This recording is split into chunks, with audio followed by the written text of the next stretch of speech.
Hi, my name is Steve Younger. I'm going to talk to you for about 10 minutes on the education system in Scotland and try and share with you some of the national perspectives from the point of view of government and of church. Let me share with you some national perspectives from the point of view of the Scottish government.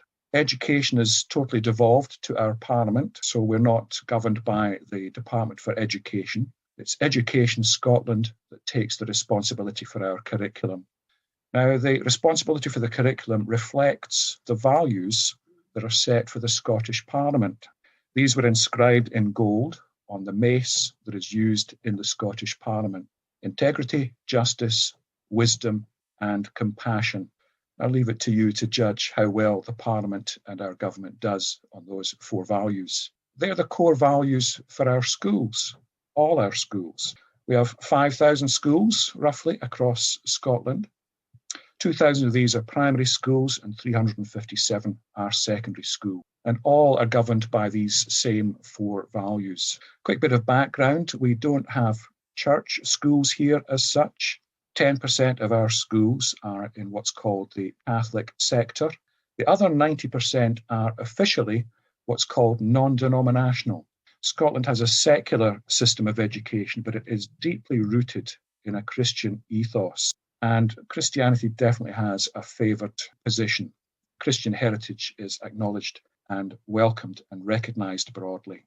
Another major influence in Scottish education was the report prepared for UNESCO, authored by Jacques Delors. UNESCO looked at the best of European education, and Jacques Delors summarised the best in four strands. The best education, he said, should help us learn to live together, learn to know, learn to do, and learn to be.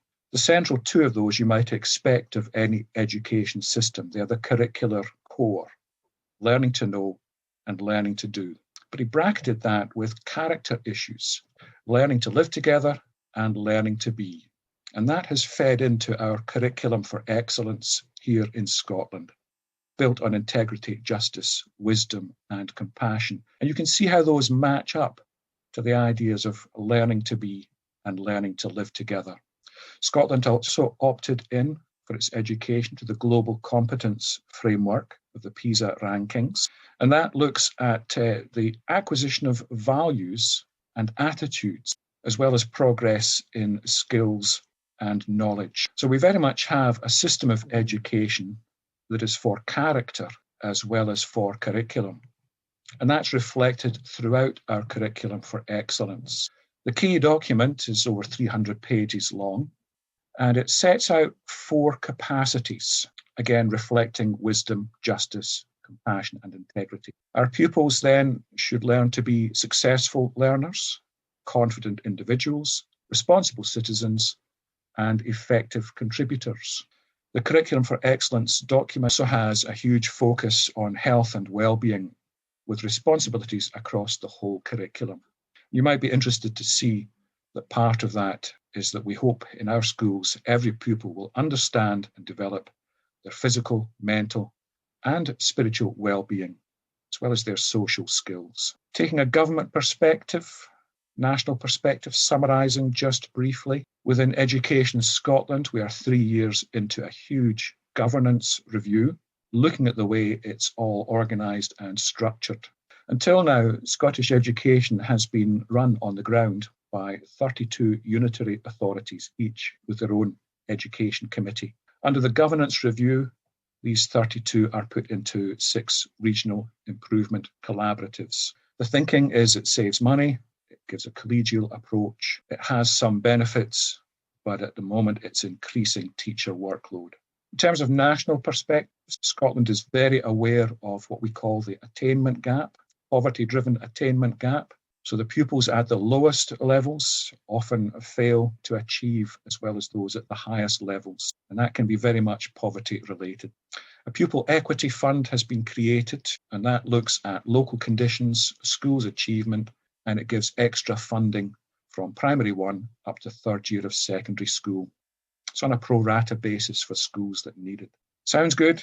but it often has given head teachers and senior management teams huge headaches. It comes with such a high level of accountability and with so many restrictions. Teacher workload in general, I think, is an issue, a problem. The EIS, the Educational Institute of Scotland, carried out a survey of teachers, and 60% 2 years ago said that their workload had increased dramatically, and that's only accelerating. That's led to problems in teacher recruitment and retention, as you might expect. What about the churches? I would hesitate to give a national perspective. Myself, I'm a Baptist pastor, but I've also worked on the Education Committee of the Church of Scotland, the national church. I'm aware of training opportunities in the other denominations in Scotland too. What I've found thinking about the potential national perspective then of the church in Scotland is that there's a concern about a loss of influence and input. Historically, the Church of Scotland was very much involved in the creation of a national education system, and we still have on our education authorities and our unity authorities religious representatives, always one Church of Scotland and one other denomination. But there's a sense of a growing loss of influence. Church of Scotland 30 years ago had a full education department, fully staffed, funded, and that's now reduced.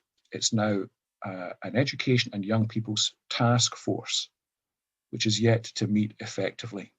I think the churches also feel that they have failed largely to grasp the opportunities for partnership with local schools. Our schools have a self-assessment framework called Higios.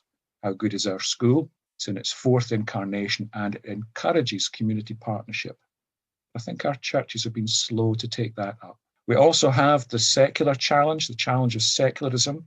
We work well with the Humanist Association, but there's a very strong and growing secular movement that would remove all religious and moral education and chaplaincy input as well. It would challenge the position of that.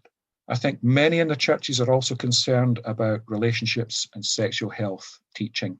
They are very much aware that teachers are sometimes being asked to teach a curriculum that they themselves are not comfortable with. And the church feels that there's a curriculum coming in that it's a little anxious about. Now, that's a very quick tour of some of the basics, but it lets you see a national perspective, hopefully understand a little bit more of the Scottish situation. Please feel free to contact me if there's questions you have or things you'd want to know more about. The address is at the bottom of the screen there, steveyounger@uws.ac.uk.